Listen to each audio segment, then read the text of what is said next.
Hello, everyone. So nice to have everyone back with us again. We're missing our fellow astrologer, Tracy, this time around. We hope she chooses to come back. She's busy in the next couple of months.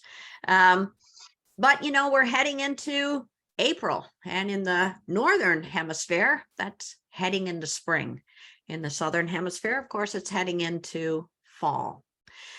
We've got lots to share with April. March has been a month of turning that whole feeling of turning that ship around. We're actually recording this the later part of March on the exact day, as a matter of fact, that Pluto has entered into Aquarius. So let me share my screen here. Let me put up the actual chart on our screen as we look to enter into April. April Fool's Day, April 1st. But we've noticed a lot of changes. We've noticed that Pluto, the planet of endings, to make whole new beginnings. Pluto has entered into the sign of Aquarius. Pluto has not been in the sign of Aquarius for 248 years. So, that was back in the middle part of the 1700s. And Pluto is playing a very big part in April. We're going to see as we come along, we've got the planetary, the nodal axis. One of our astrologers here will talk about the nodal axis and how that will be creating a square.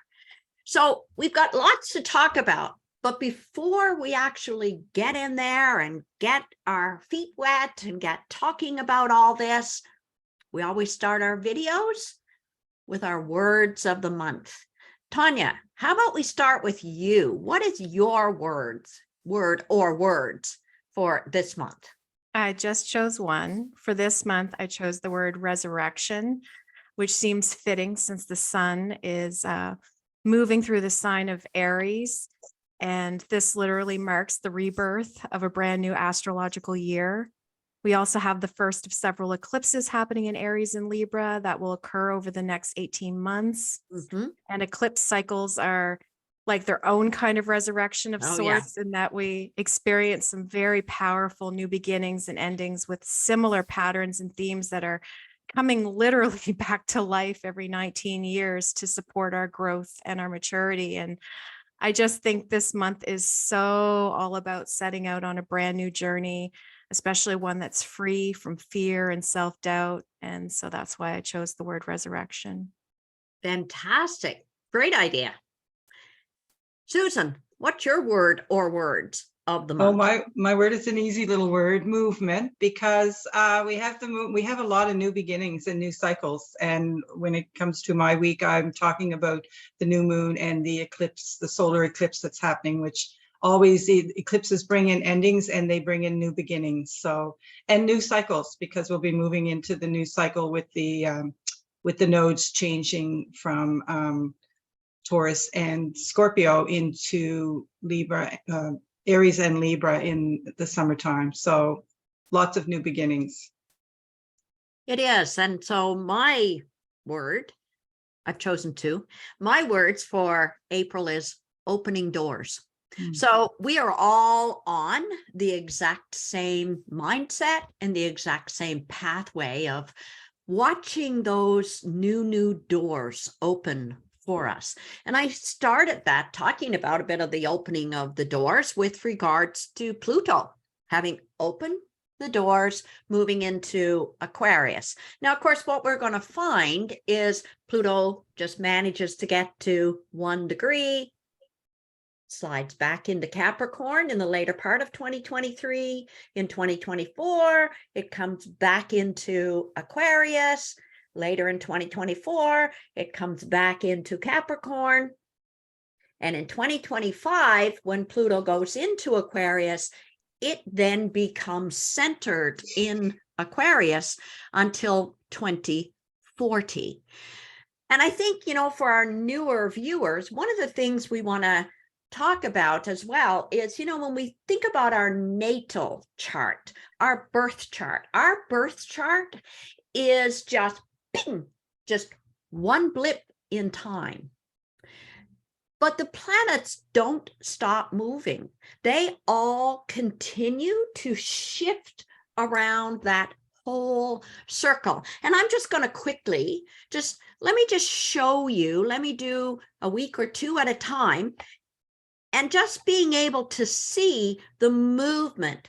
So every movement here is going to be one day, just so people can get a visual as to what that looks like. We were to look up at the sky every day. This is the exact movement that is happening up there. So that's why astrologers, let me come back to the April 1st, astrologers are able to do a bit of a prediction as to what's going on in the heavens. And we talked a lot about Pluto when we did March. The other saving grace, I think, is that Mars have come out of Gemini. Oh my world. Mars will have now gone into the sign of Cancer. Mars is not very strong in Cancer because in astrology, we have planets that rule signs, and we are planets that don't do well in particular signs. In astrology, we say Mars is in its fall in Cancer. And so it will lose a lot of its power throughout this past year, like the summer of 2022, right on up to the ending part of March. Mars had a lot of power in that sign of Gemini. Plus, it was out of bounds. One of the big things that I think is so very telling starting out with the month of April is that there are no oppositions. There are no planets that are opposing each other. I know it may appear that this moon is opposing Pluto, but you see, Pluto is at 0 degrees and that moon is at 18 degrees. So in reality, the opposition, the opposing of the planets are too far apart. One of the pieces that we are noticing as well is that Saturn, the great teacher, the great restrictor, Saturn has moved back into the sign of Pisces, where it was roughly 30 years ago. So a lot of us, for those who are a little older, are revisiting a lot of the same mindsets, a lot of the same conversations that actually may have begun roughly about 30 years ago. Because Saturn is sitting at 2 degrees Pisces, and Mars is sitting at 3 degrees Cancer. Cancer is water, Pisces is water.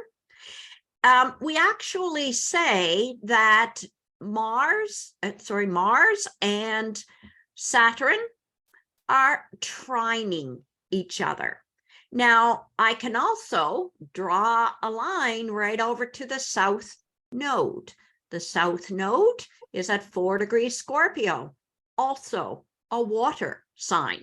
So in reality, I can draw a line from Saturn over to South Node, over to Mars, back to Saturn. We've got what is referred to as a grand trine. South Node is always about bringing in memories of past lifetimes. So some of the things we want to be very aware of coming into April is perhaps some elusiveness.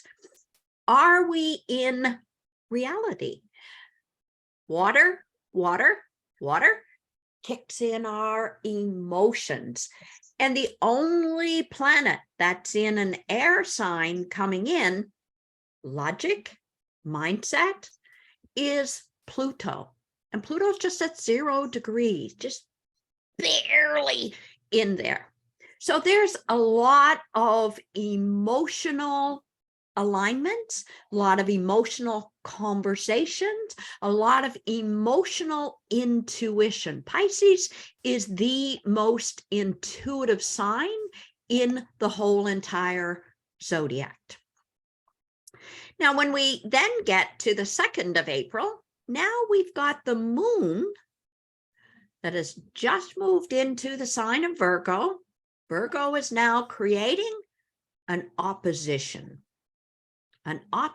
with Saturn. So we're going to find on the 2nd of April the questions of, should I or shouldn't I? Virgo sets out a lot of doubt. Virgo sets out the doubt of, am I perfect enough? And there will be a lot of questions with, again, Saturn in Pisces is going to have us very much questioning our intuition. Was that really right? Was that really not right? And as the moon through the 2nd and the 3rd of April goes through the sign of Virgo, you may spend a lot of time trying to talk yourself out of what you had intuitive. Because again, oppositions pull us in opposite directions. As we come into the 4th, now we've got our sign of Mercury. Mercury is our planet of communication. Mercury, when Mercury had been in Aries, so for the first 4 days of April, Mercury had been going in the sign of Aries. Aries is very fiery, very straightforward. That shows us how we actually communicate. On the 4th of April, Mercury goes into Taurus. What element is Taurus? Taurus is earth. So our value of our communication then is very earthy. We're going to talk about things that are very practical. You're going to find yourself looking into your finances. Taurus on world astrology often has to do with the banking industry and the connection with the banking industry. Now, in astrology, of course, you don't just look at one planet. That connects to everything else. And when I do astrology readings, people often say, like, what are those lines here in the very center part of a chart? Anyway, Holly? Well, they show us the connections that happens. So this Saturn has a connection with Neptune. This Saturn has a connection with the sun. This Saturn has a connection with Chiron. This Saturn has a connection with Jupiter. And so those inner lines shows us what each of those connections are. With Mercury having gone into Taurus, Taurus is considered a fixed sign. If you know any Taurus individuals, you know that they can be somewhat fixed in opinion. And I say that because it's making a connection 1 degree to 0 degrees. It's making a connection here with Pluto and Aquarius. Aquarius is also a fixed sign. I'm an Aquarian. I can be very fixed in mindset as well. So in astrology, that is called a square. When we get fixed to fixed, that's a square. We don't particularly like squares. Squares can be a little bit of a pain in the butt to us. And so Mercury in the sign of Taurus, talking about finances, Pluto is going to say, so perhaps in life, you're going to have to be free of something. Perhaps in life, you're going to have to make sure you finish off that payment in order to allow yourself to be free. And that'll be a big topic of discussion coming into that early part of April. As we move to the next day, you can see when we were at the 4th of April, Mercury sat at 1 degree. When we get to the 5th of April, Mercury moved to 2 degrees. So Mercury, you can almost look to see Mercury moves roughly about 1 degree per day. But we haven't seen any movement in Pluto. Why? For Pluto to make it all the way around that circle, it takes Pluto 246 years.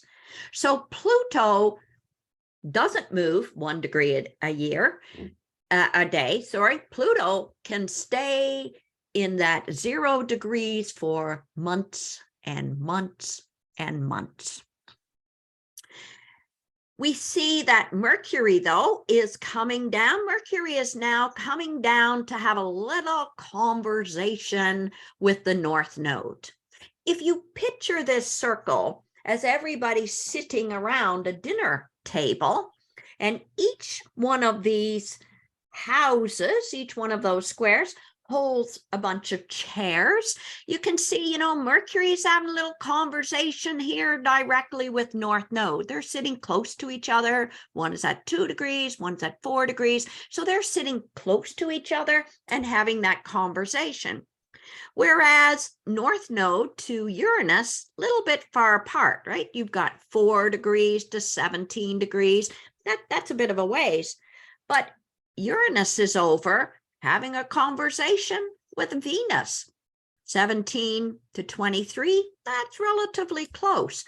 So Venus is having some unexpected mindsets. Uranus brings in those unexpected events.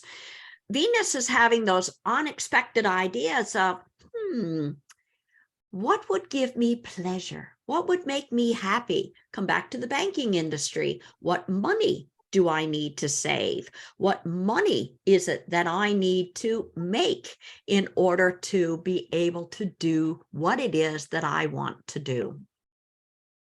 Then I get to the 6th. Well, now we have Mercury and North Node on the exact degree. Now they're pretty much sitting in each other's lap.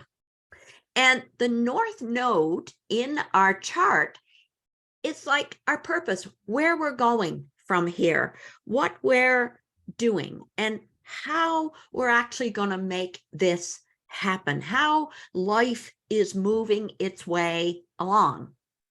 But you'll notice in the chart, we've got another opposition going on. Now the moon, our internal emotions, that's what our moon tells us in our chart. And that moon, remember I said Pluto takes 248 years to make it all the way around. That moon moves so quickly, it actually makes it all the way around that circle once per month.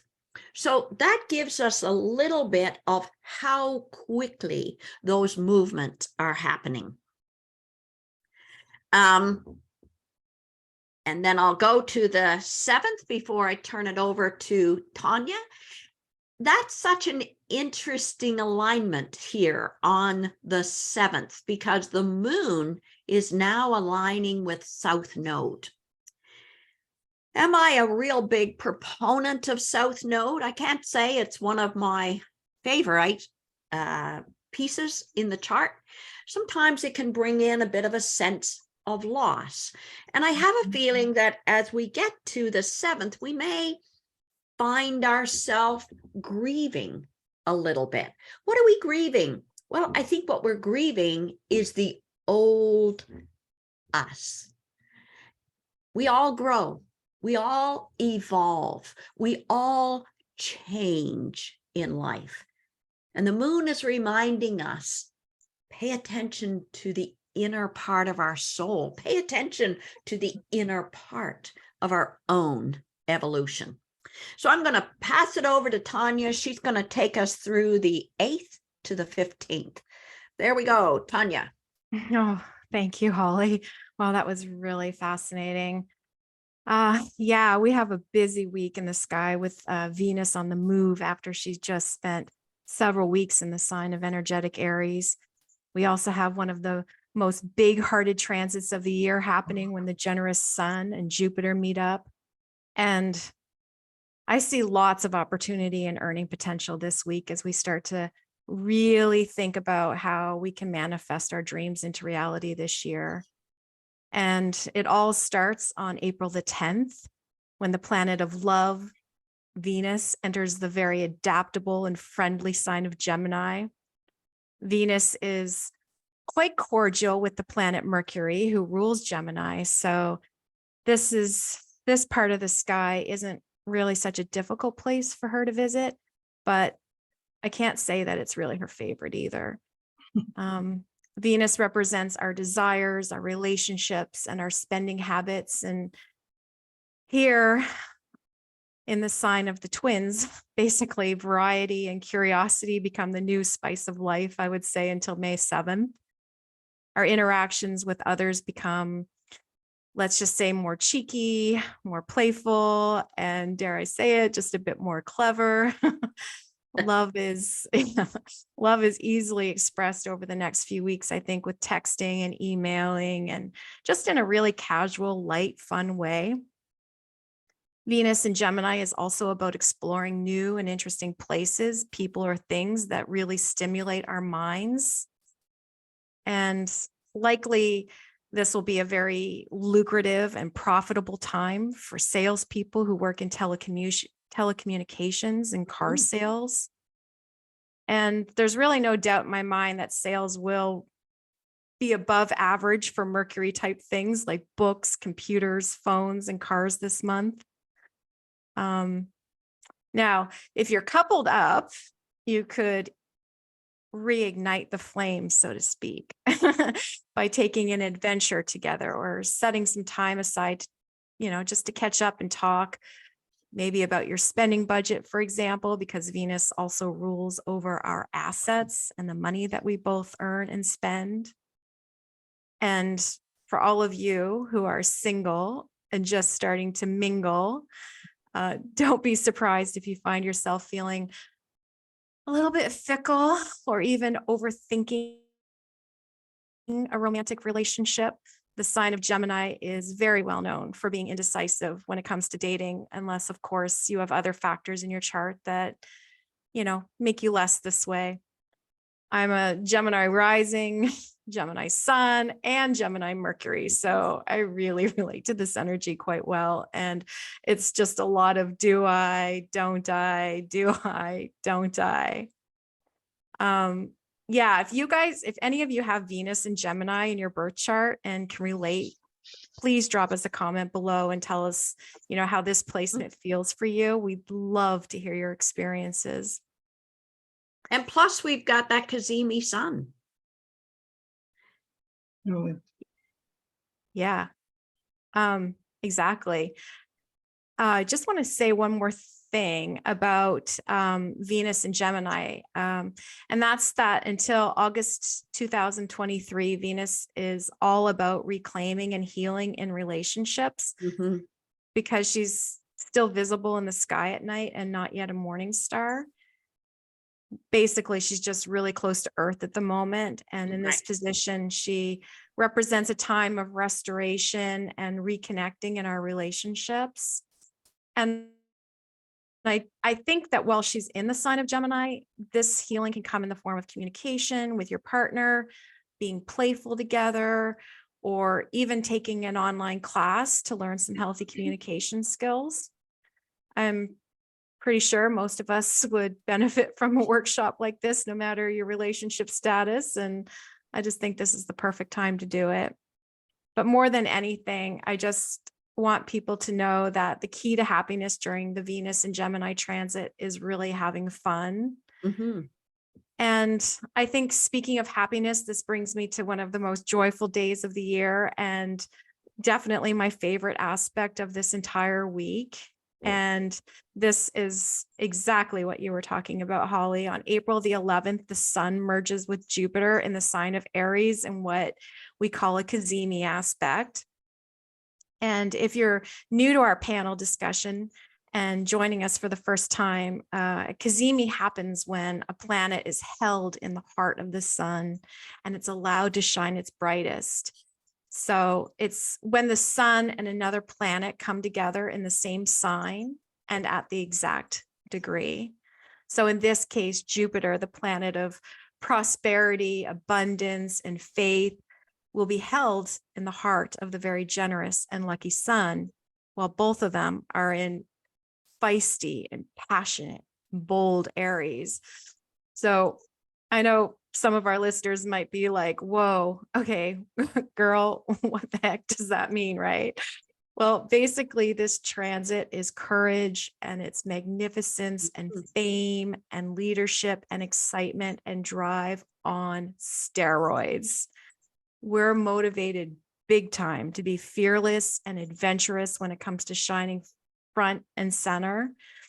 And I just think this is the best time to take center stage and share your creativity, your wisdom, your passion projects, your personality, your joy, your faith, or even your beliefs and truth. It's also a great aspect for launching your own business, bolstering your earning potential, or reaching a pinnacle of success with any kind of projects or career opportunities that basically you yourself initiate, especially if you work independently. And I also think it's a great time for promotional work, specifically self-promotion, aggressive marketing. I think it's a great time for coaching businesses. Sun and Jupiter together in Aries is an energy of big risk taking and basically putting it all out on the line. Is Plus, definite. Yeah. it's trining the moon, which is in Sag, ruled by Jupiter. Yeah, just more passion, right? Yeah, it's just, this is just such a definitely a call to be your badass, brave, and authentic self. And I'm just thinking, basically, you know, just go for it on April 11th. You know, the key point here is, though, that the spotlight is solely on you and you alone, because Aries is the sign of the individual. It's the sign of I am. It's the sign of me, myself, and I. Now, that being said, obviously success means something to, you know, different to each of us, right? But I don't think anything, I don't really see anything holding us back on the 11th of April if we can just let go of fear. And well, you know, Pluto will help Venus with that, right? yes, that trine. absolutely. And I'm going to talk about that just here in a second. Exactly. Sorry. You're so right. You're so right. I can't keep up with you, Ollie. Yeah, I think we just need to be bold and just express ourselves with confidence and just let our light shine. Now, I do want to say that both in ancient and modern astrology, Jupiter and the Sun represent kings and political leaders and people in positions of power. Right. And the thing is, this aspect can have incredible leaders emerging, or it can also bring out the narcissists. So this aspect can really supersize egos, and it can also make people overconfident or even a little bit combative. And But I wonder, though, with that Venus trining Pluto, whether that would automatically squash out narcissist. I don't know. I'm just wondering. yeah, but it's fair to think that, for sure. I mean, it's such a positive placement, really. Now, I don't know. Pluto in Aquarius is all about for the people. Yeah. Right. Yeah, exactly. And we now, have I don't know. trine. I don't know if you guys know this or not, but in fact, both World War I and World War II started during Jupiter and Aries transits. And in our most recent history, historic developments for the women of Iran began when Jupiter started its transit through Aries last year. So it's my sincere hope that the wisdom of Jupiter and the higher consciousness of the Sun, as well as the Jupiter trine Venus, will really help temper any hot flames of this placement. I would definitely say look for a major news headline to dominate the news around April the 11th. Mhm. Um, But and Mars has also gone into Cancer. You know, when Mhm. Mars was out of bounds, then, I mean, that really was pushing the Ukrainian war. I'm not saying it's necessarily over here, but Mars, god of war, ruler of Aries, is in its fall. Mhm. So maybe there's saving grace there. Now, Holly, can you explain for our viewers exactly what out of bounds means? So out of bounds is when we talk about declination and a parallel universe. And so generally planets fall between the Tropic of Cancer and the Tropic of Capricorn.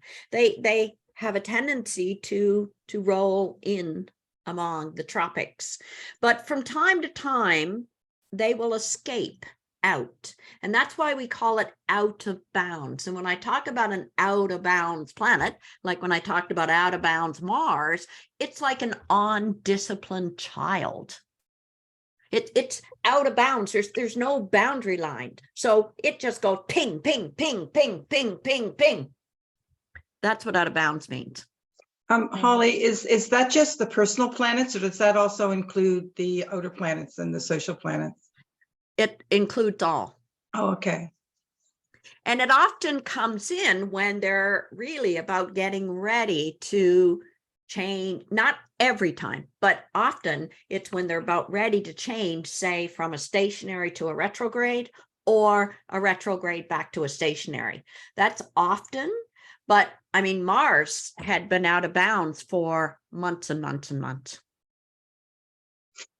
Well, I think that the Mars in Cancer also really indicates another like female woman aspect, and I want to go back to the trine that we were just talking about, because I do think that whatever news that we hear around the 11th will or could possibly involve the empowerment of women, or even one woman rising into power Right. on the world stage.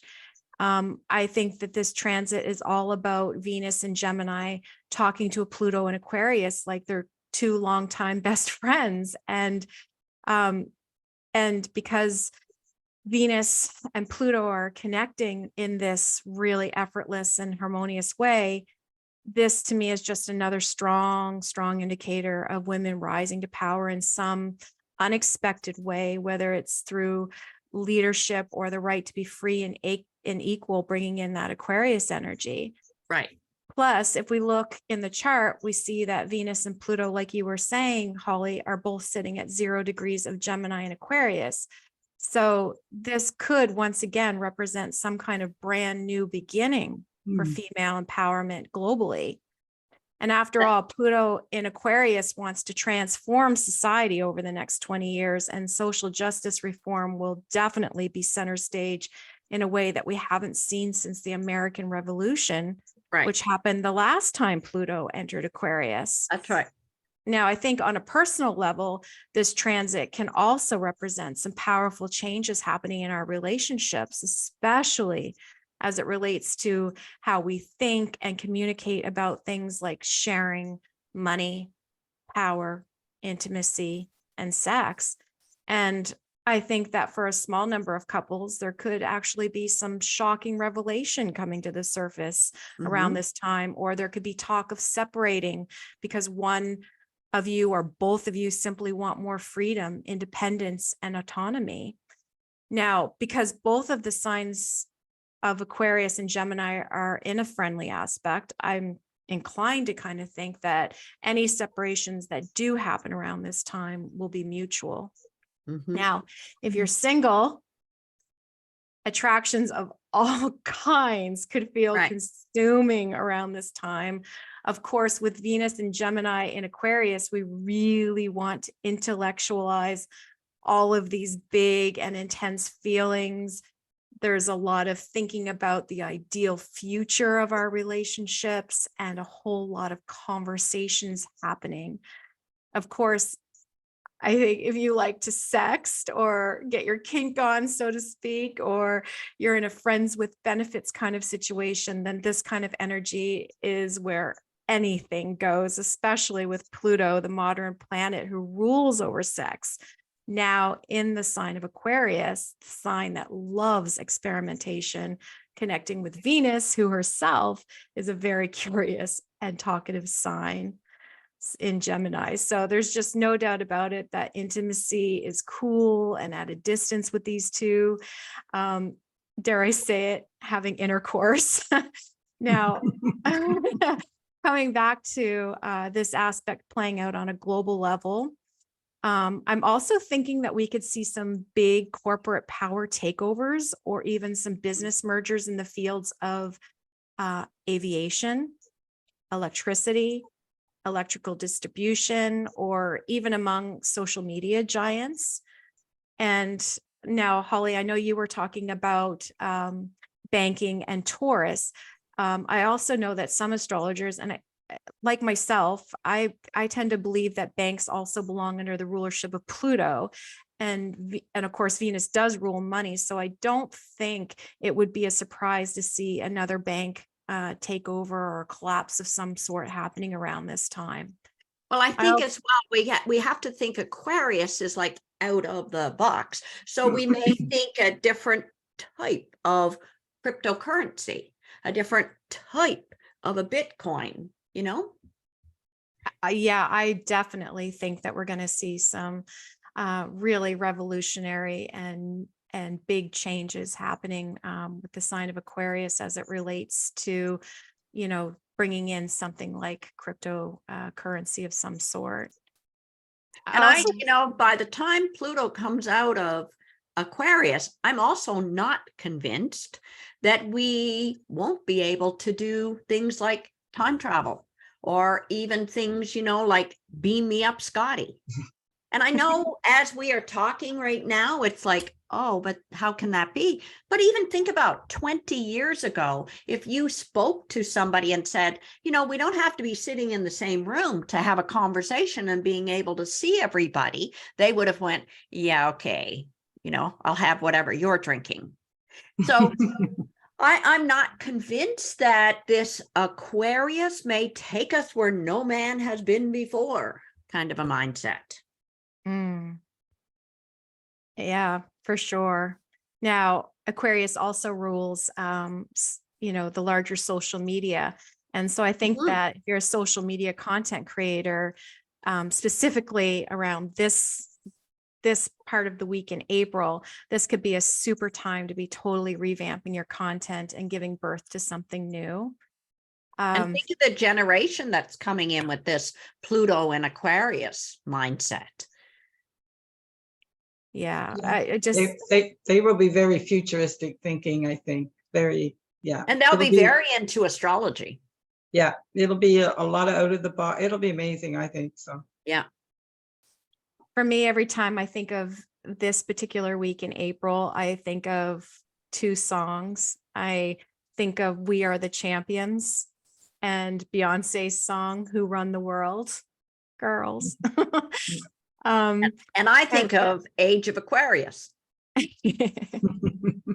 Now, I do want to just talk about the last significant transit that happens around this week on April 14th. And that's when Venus and Gemini will now face off with somber and mature and wise Saturn and Pisces.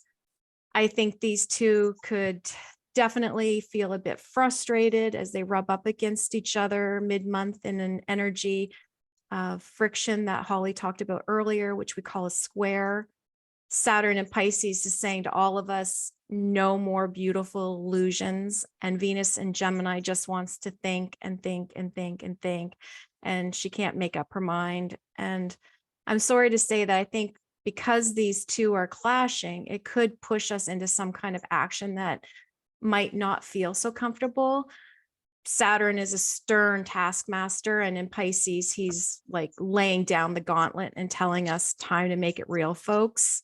But on the positive side, I think this is a great energy for being creative. If you wanted to make something like a vision board, for example, especially for things like your dreams, a trip, sales, goals, creative writing projects, movie scripts, or even if you just want to do some serious looking around for a new car or a cell phone, like we talked about earlier.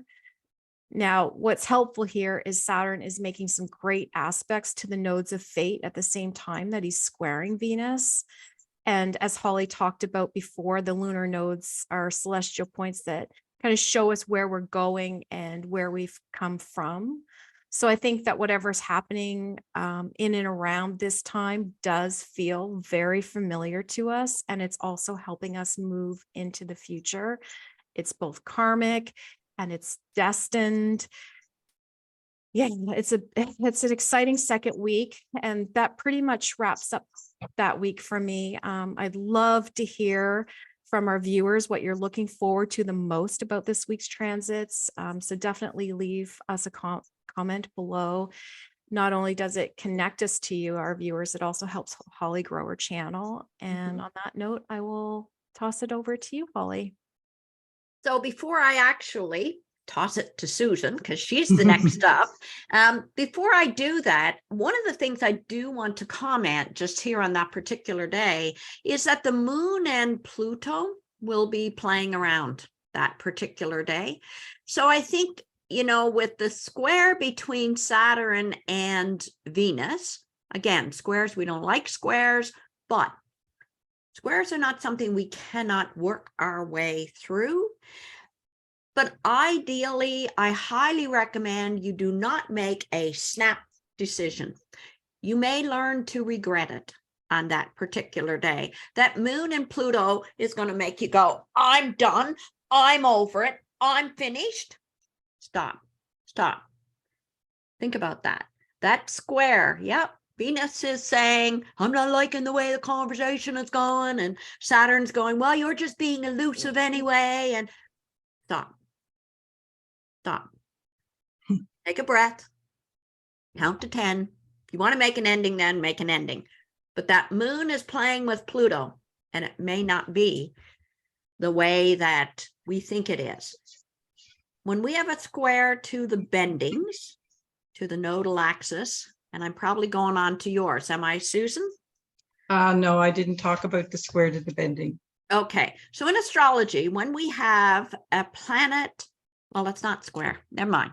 I'm out of there. Your sextile. It's sextile. Yeah. I was thinking about the squares actually to Pluto when it gets there. But I just caution you, the 14th of April, step back, give it a thought, breathe. And we're going to pass it over to Susan now, and she's going to, after having a breath of air, yes, she will take it off from there. Thank you so much, Tanya. I loved it. The 16th, if you can move up to the 16th, I believe by then, yes, the moon is, so starting off my week, which is a Sunday, and as you look at the groupings of the planets, you can see that we have now 3 planets in Pisces, and that puts sort of an emphasis on our spiritual and our psychic ability, our dreams, and it also brings in a lot of creativity to do with anything, the fine arts, anything at all that you want to be creative about. Then we have the 3 planets in Aries, well, 2 planets plus Chiron, and that gives us more of a focus on sort of a positive and optimistic new cycle in our lives, as Tanya talked a lot about Jupiter and the sun. So it's about starting new and leaving some of the past behind us. And then over in Taurus, we also have 2 planets plus the North Node, which has a lot to do with our communication and our change and growth around finances and our home security. And I mean, Uranus there is, he loves change. So he wants to change things up quite a bit. Well, even though it's difficult for him in Taurus because it's an earth sign, and he normally rules the Aries sign of Aquarius, which is all about, you know, rebellion and revolution and all of that. And so he's a little, you know, restricted while he's in the earth sign. But do you think he's feeling very jealous of Pluto? Because Pluto is now gone into that sign, right? So yeah, probably. Uranus Uranus is I would sitting say there so. on that. And as the moon is going through Pisces, he's trining Mars in Cancer. And so that would be enhancing the our intuitiveness in dealing with family issues that can arise, between us, but without it.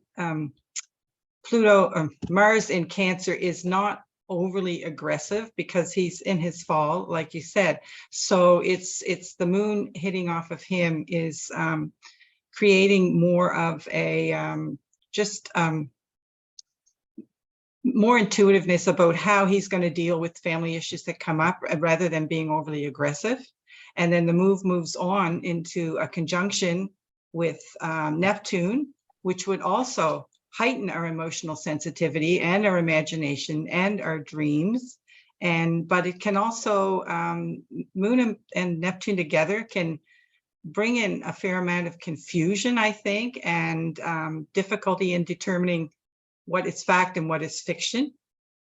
So, people always, I think it's all the time while Neptune is in Pisces, that people really have to be on, alert about the scams and stuff like that are happening. There's every day you have somebody trying to scam you about something. So it really, we have to pay attention to that. And also when the moon is next to Neptune, I think we can become upset very easily and, become a little bit weepy. But luckily, this energy is only with us for a day or two. So then moving into the Monday's basically the same as that. Moving into Tuesday and Wednesday, the 18th and the 19th, the moon travels through Aries. And this gives us a stellium in Aries, which has us feeling more motivated and excited to start new things. And it's totally different from the energy of Pisces. Tanya talked a lot about the sun and Jupiter. And so he's coming in, the moon is coming into that kind of energy, and he's moving up, getting closer and closer to the sun. So late on the 19th for some people, and for us here on the East Coast, it would be early on the 20th.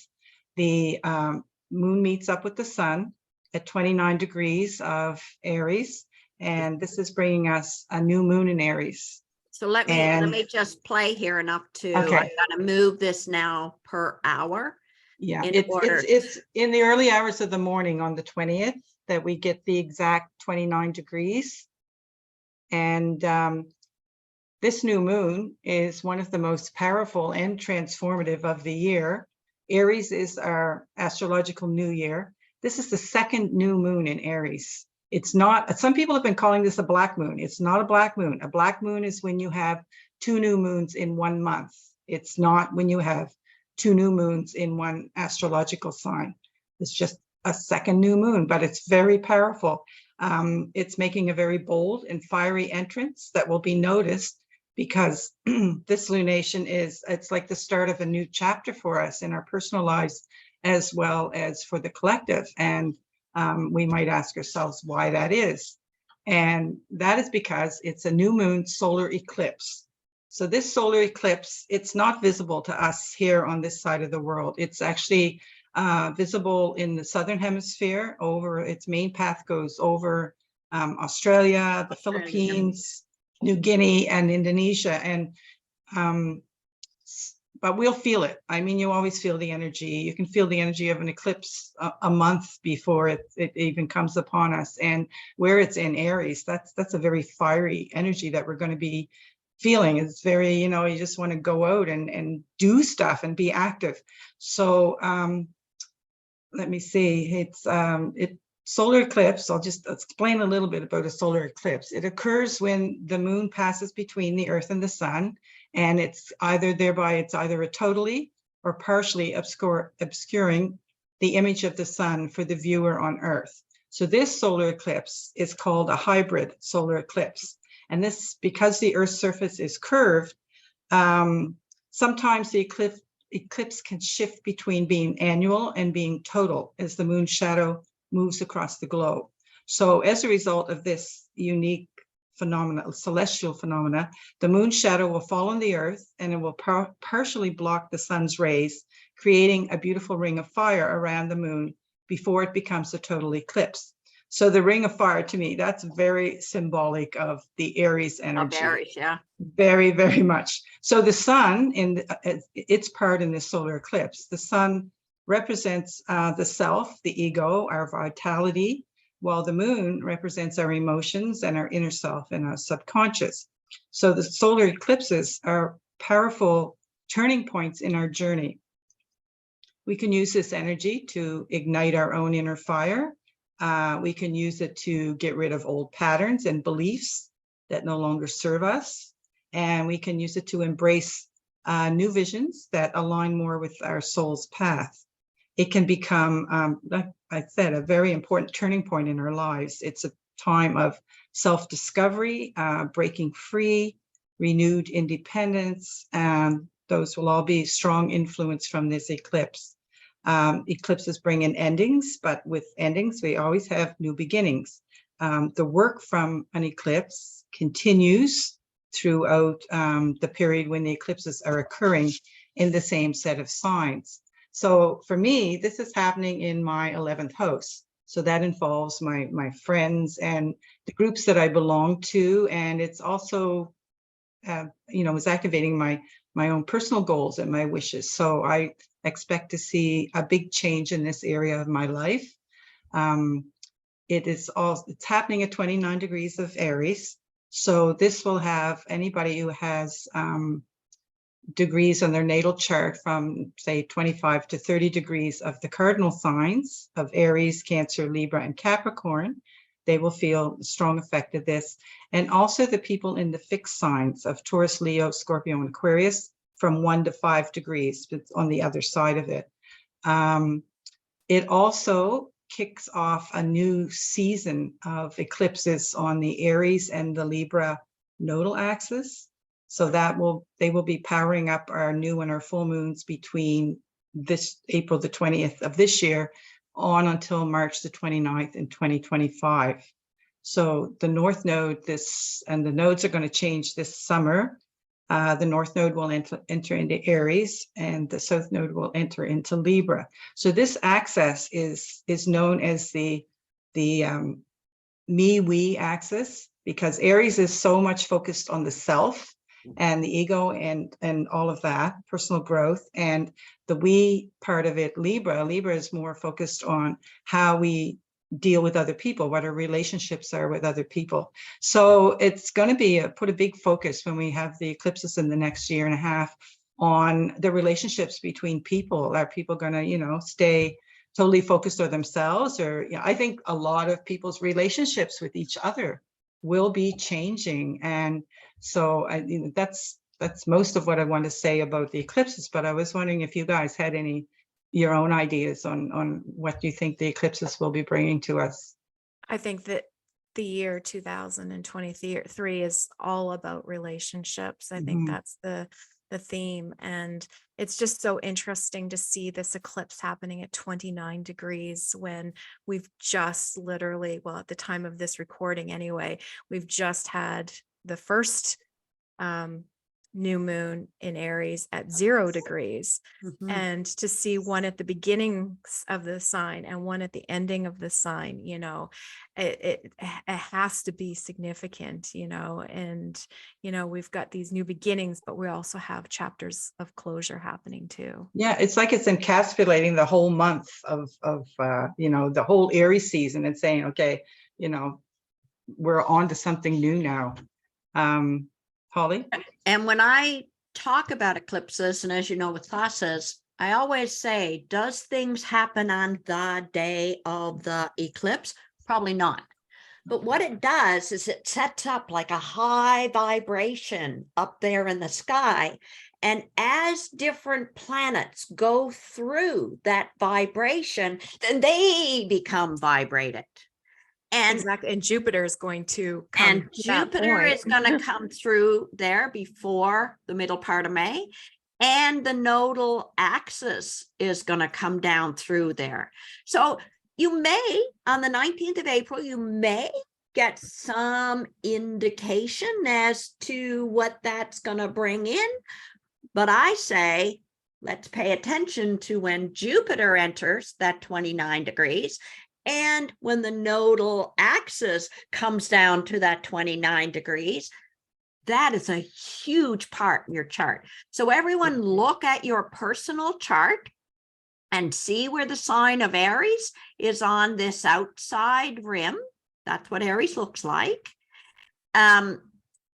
And there's a line between that Aries and going into Taurus. Every sign has 30 degrees.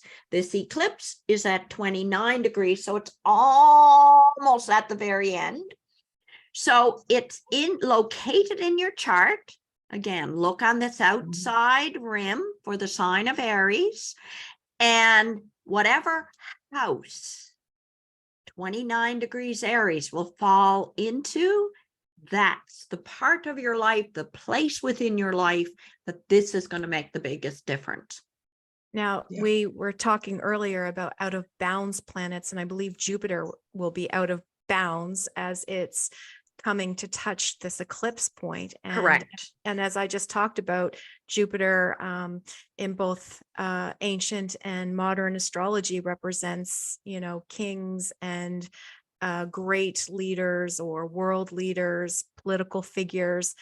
And we've got Jupiter out of bounds coming up to this, eclipse point. So, will we see something that started to happen around the second week coming to fruition around the time of this eclipse? And in ancient times, to choose a king, they often looked to see if there was a boy child, because it often wasn't female. Was there a boy child born around the ecliptic energy? Now, eclipses energy, we start to feel the solar eclipses, which is what this is. We start to feel the solar eclipse 48 hours before the physical eclipse and 24 hours following the solar eclipse. So they all went around from town to town, obviously on foot or by camel or however they managed to get around, to look for a boy child that was born in the ecliptic energy. But eclipses are also ending. So would they not also at that time have been looking to maybe dethrone somebody to bring Not in in the, somebody not in the new? solar, not in the Not solar, in the, in the moon one, in the lunar one. but in the was. lunar. It Okay. also, the eclipses tell us how close it is. So this particular eclipse, for instance, is relatively close to the north. To the north node. So that's about opening of doors. Yes. If the solar eclipse was over near the south node, you actually would have to close the door in order to open the door. So That it makes sense. depends on whether it's near the solar eclipse or the lunar eclipse. That makes a lot of sense. Nodal axis, sorry. Yeah, thank you. So then after the eclipse, we go into Thursday and Friday, which I think is the 20th, 21st, around there. So both the sun and the moon have moved into Taurus to join up with the north node, Mercury and Uranus. So they all end up in Taurus. So we're now in Taurus season. Spring is truly here as the trees start to bud out and the grass turns green, and we can feel that same energy within ourselves as we're eager to be outside.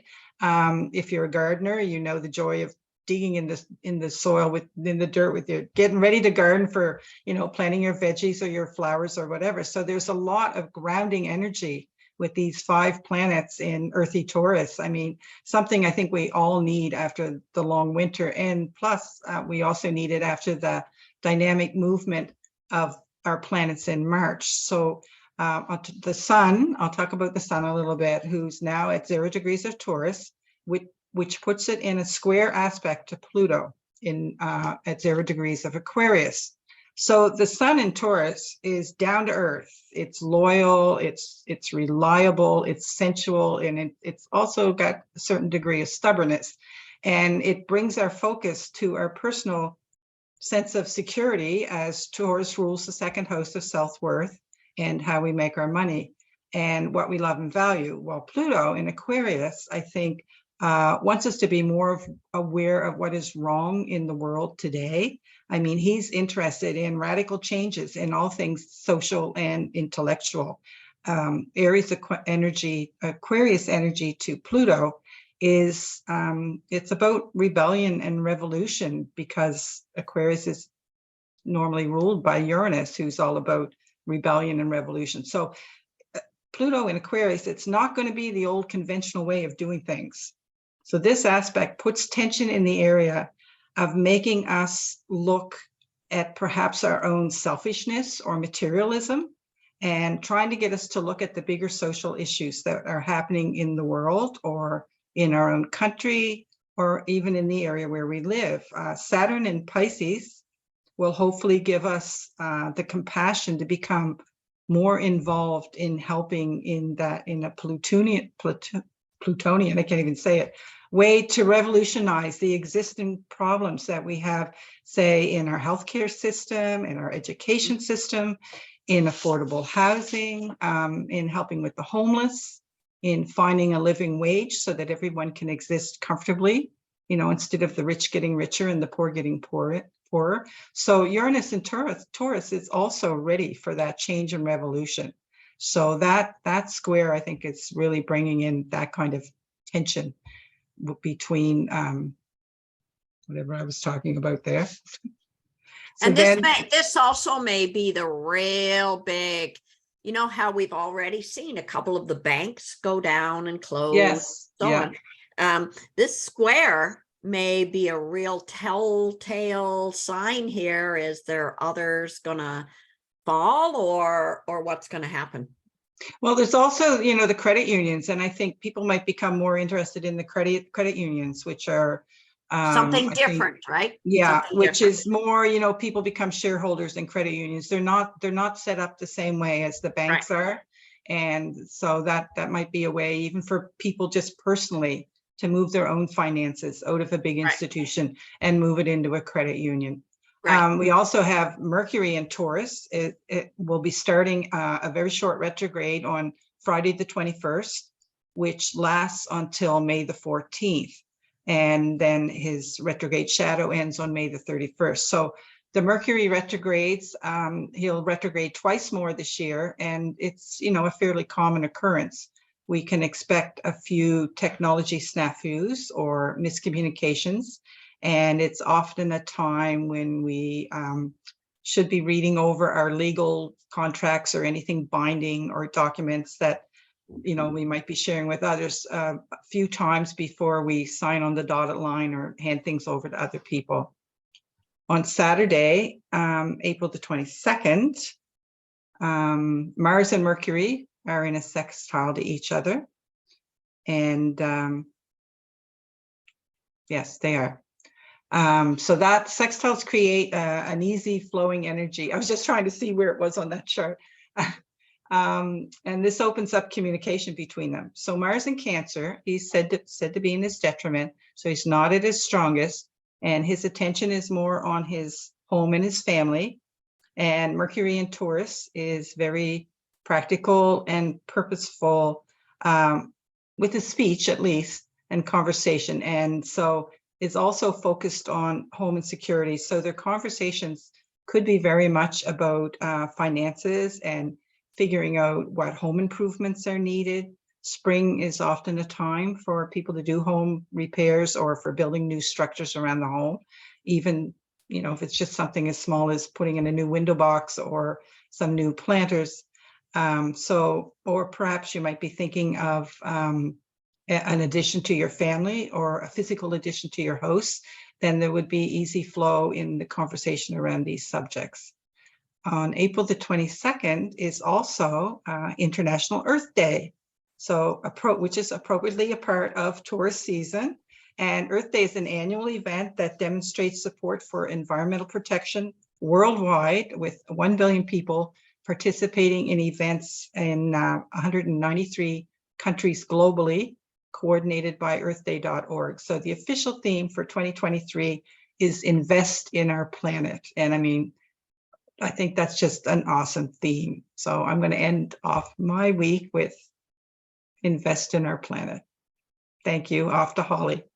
Excellent. Thank you very much, Susan. That was great. I also want to just say, coming back for a second to that Mercury starting a retrograde. Mhm.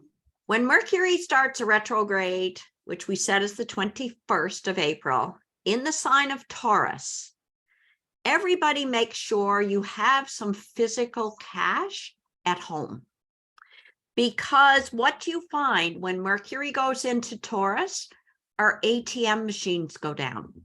Now, they might only go down for a few hours, or they might go down for a day or so.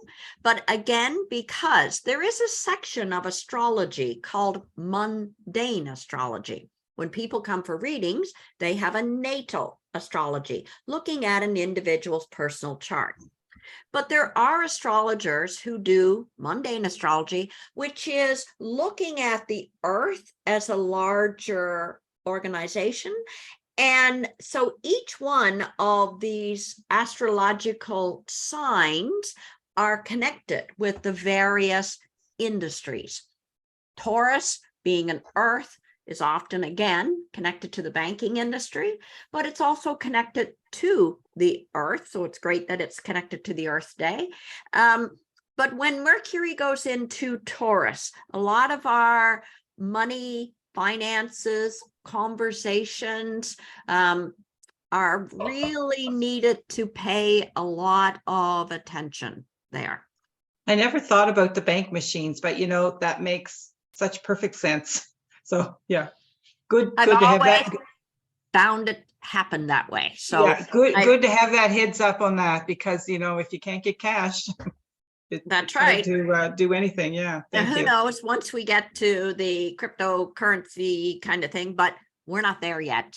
So we have no choice.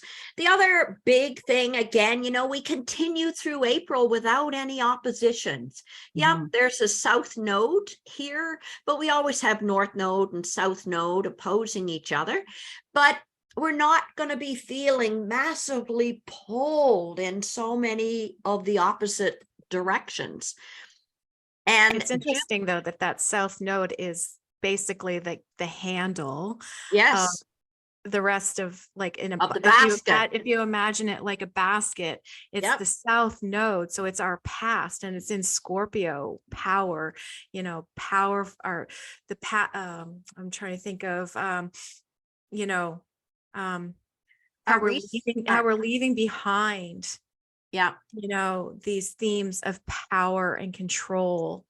But yet here at this, if you take a snapshot of this time, that is the handle of the basket that's holding the rest of this story together. So that's I find right. that very fascinating. Yeah. And I do want to say too, with Pluto at 0 degrees Aquarius, which is at today it's just come into Aquarius today at the time that we're recording this. And the federal government of Canada just announced that it was raising its minimum wage for federal employees to $16 to bring it up in line, with And yesterday increased expenses. they just took out the rent cap, so all of this, right, is connected to the Pluto and Aquarius. Hands to the people, which I think is fascinating. And it always astounds me on, of course, what happens up here comes down to Earth. But when you think about that, aren't we all kind of awestruck over that, Mhm. And then we come to the 24th, which is such an amazing day. And it's such an amazing day because now we have a cazimi, the same degree. So as Tanya talked about Jupiter sitting in the heart of the sun, now we have the north node sitting in the heart of the sun. And North Node gives us our sense of our purpose in this particular lifetime. What makes me, what makes me happy? What gives me joy? We have to remember Venus rules Taurus. Taurus is about the pleasures of life, the things we love. And I think that's the other thing that we've seen happening when Pluto going into Aquarius. We've got tons of people that are retiring early, leaving, because of that need for freedom. And perhaps part of it is they're not finding joy in what they're doing. How many clients over the last months have I heard say, you know, I've been in this job for 20 years. Do I like my job? Yeah, I like it. Am I feeling joyful? No. And so I think this North Node and Sun is having a lot of people come into their own heart. Tanya talked about relationships. She was sort of mostly talking about love relationships. I think this particular one is about my relationship with me and what it is that I need to do to make me happy. Not what you need to do to make me happy, but what I need to do, because the North Node sitting in the heart of that sun. While we have while we have the moon at 4 degrees in Cancer, so that's a first quarter moon. So we're definitely also being pushed into action. And creating a sextile, right? Yes. A sextile there, and the moon rules the sign of Cancer. So when the moon goes through Cancer, it is so strong. It is right there. It's the only sign in its own rulership.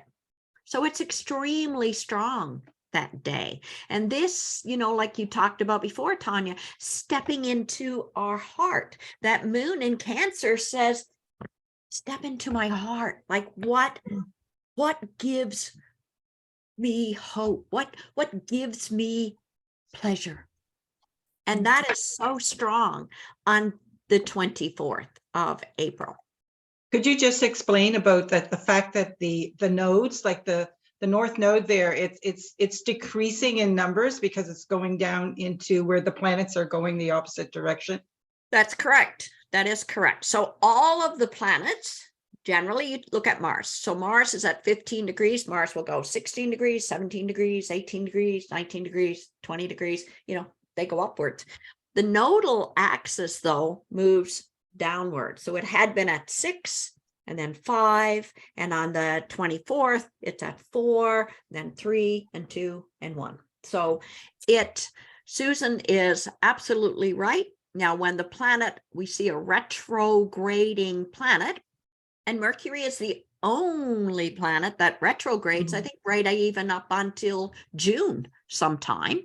Yes, until Pluto. I think Pluto is probably the next one to go In May. retrograde. Yeah, I think so. And so Mercury, we will see Mercury going from 14 to 13 to 12 to 11 to 10. But generally, the planets move counterclockwise. So they move up in value. The 25th, we've got Jupiter. Like, I'm going to be really interested. Remember that eclipse point was at what? 29 degrees.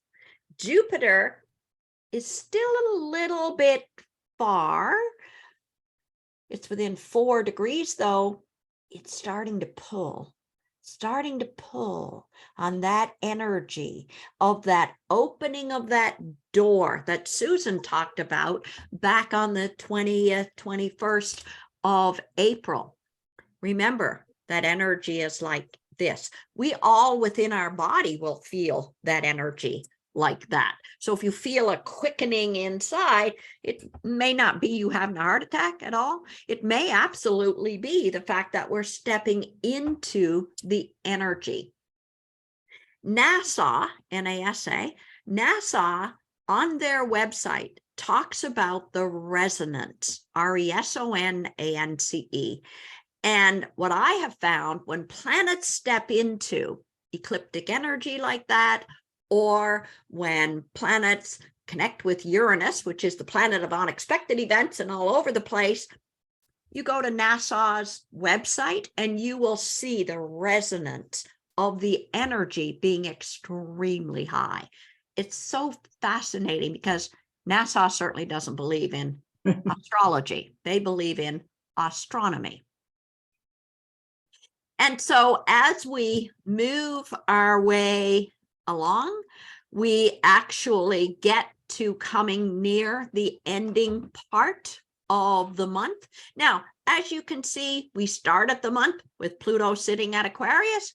It's still sitting at Aquarius, still sitting at that 0 degrees. Saturn now has moved to 5 degrees. And so, you know, looking in your personal chart, look on that outside rim to see where the sign of Pisces is. It is somewhere on this outside rim in your personal chart. Saturn is putting pressure on you in that part of your chart in order to have you feel a sense of pressure of stepping into whatever needs to be delved into, looked after, taken care of. And people born after like the 20th, 21st of February is really feeling that Saturn right now.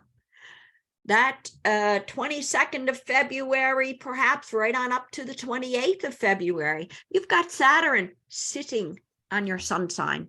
Saturn is making you go, who are you? Who are you?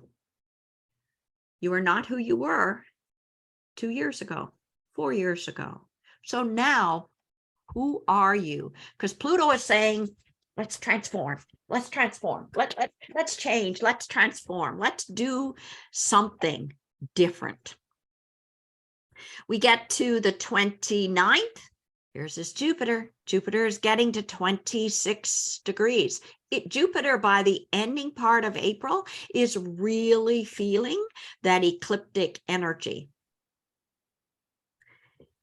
And that takes us through pretty much. We end the month with Pluto still at 0 degrees Aquarius, Mars halfway through, roughly a little bit halfway through the sign of Cancer. Jupiter in early May will enter into that ecliptic energy. That door that opened for you on the 20th, 21st of April, Jupiter is saying, will you step in? It's a wonderful month. I'll come back to you, Tanya, if you'd like to give a few closing words. Is there anything you would like to add? Well, I think you guys talked about this last month, but I think I need to say it again. It's just truly an exciting time to have a front row seat as humanity as a whole goes through these once in a lifetime transits. Just to be a witness to humanity's evolution is really awe-inspiring, and never before has humanity seen so much change and progress within a century. I mean, let alone the last 20 years. It's just incredible how much, change has happened. But I know myself that change isn't easy. So if you're someone struggling with all of this, please remember that the first blooms of spring will soon be here, and the birds will the birds always help us sing again. And so keep the faith, and thank you for allowing us to be part of your day. Thank you for listening. And yeah, it's just truly an honor, and it's always great talking to you guys. Thank you, Tanya. Susan, any? Yeah, well, Pluto, they talk about the last time Pluto was in Aquarius was back in, 248, whatever, 46, 48 years ago. And so that would have been what, the late 1700s. And I think it was actually 1776 is really when it was. So, I mean, you can look at what happened back then, the different things that happened, but people have changed so much since then that it's really almost like comparing apples to oranges. Society is so different now that we really, we can't count on that historical data to tell us what is going to happen with Pluto in Aquarius. I just pray that there's so much social change, that it gets away from, the people that are sitting at the top of companies making billions of dollars when they don't, what do you do with $1 billion? You don't need $1 billion. That should be given out to people that actually need money. So, I think just it going through the sign of Aquarius is the sign of the humanitarian. And so hopefully we see a lot of that humanitarianism coming out in everybody, not just the rich, but everybody has that ability to be helpful and kind to other people. And on a personal note, I have Saturn, when it gets, I think my midheaven is at 7 degrees of Pisces. So I will have Saturn coming up to my midheaven and hanging out there for quite a while as it goes into retrograde and comes back and forth. So I think that's really, really interesting for me. So I'm looking forward to seeing what that is going to do in my life. That's it. And I just want to say thank you to everyone for spending your time, for hanging out with us, enjoying astrology as much as we're enjoying astrology. Thank you. And we look forward to seeing you in May. Thank you. Bye.